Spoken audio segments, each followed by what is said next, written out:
দুনিয়ার ব্যাপারে বুঝেন, আরো দেখেন, আরো ভাবেন, একজন একজন করে ভাবেন।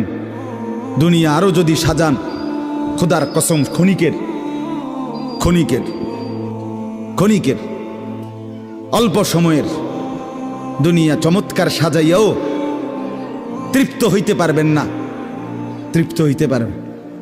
এবছর চমৎকার রং দিছেন বিল্ডিংয়ে, 2 বছরের মাথাত বিভিন্ন খান দিয়া চামড়া উঠিয়া এটা আবার যে সেই, ঠিক কিনা বলেন?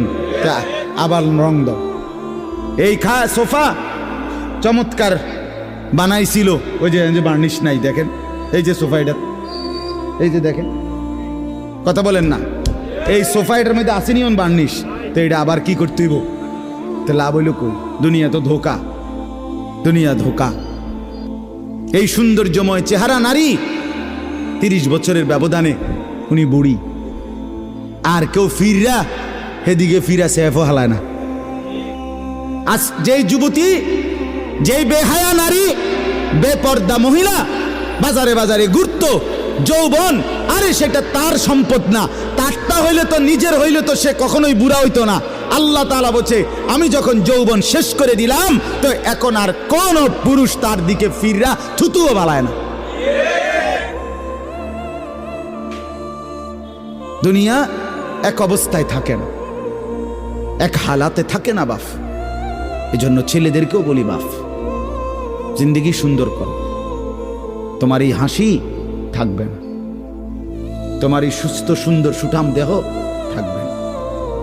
আন্তরিকতা নিয়ে শুনলে, নিজের ভিতরে নেক মানসিকতা যদি থাকে, গ্রহণ করার মানসিকতা, তাহলে অল্প কথা তো ফায়দা হয়।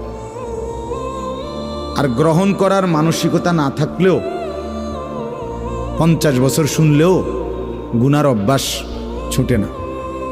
দেখেন না, 70 বছরের বুড়া মানুষ চা দোকানে টেলিভিশন দেখে,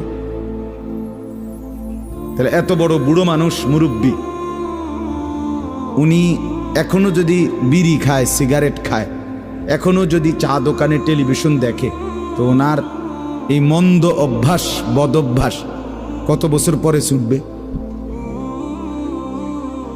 উনি আরো কয়শো বছর বাঁচলে গিয়া বুঝবে এটা গুনাহ।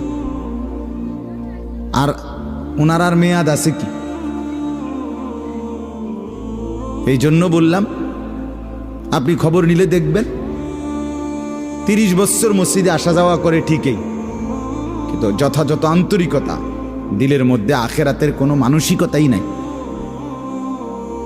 নিজেকে বদলানোর অনুভূতিই নাই, ফিকিরে নাই। সোজা কথা, পরকাল বলতে কিছু, এখন যা আছি তাই। এখন সুখে থাকলে সুখী দুনিয়া, এখন দুঃখে থাকলে দুঃখী। জিফুত যদি ঠিকমতো খানা খাদ্য খাওয়ায় খুশি, ঠিকমতো খানা খাদ্য নাই দুঃখী। মানে দুনিয়া পেলে খুশি, দুনিয়া না পেলে দুঃখী। লাভ লোকসান, আয় ব্যয়, হিসাব কিতাব, সুখ আনন্দ, দুঃখ বেদনা, হাসি কান্না, আবেগ অনুভূতি, সবটাই শুধুই দুনিয়াকে কেন্দ্র। এখানে কি পেলাম? এখন কি পেলাম? এখন কি পেলাম?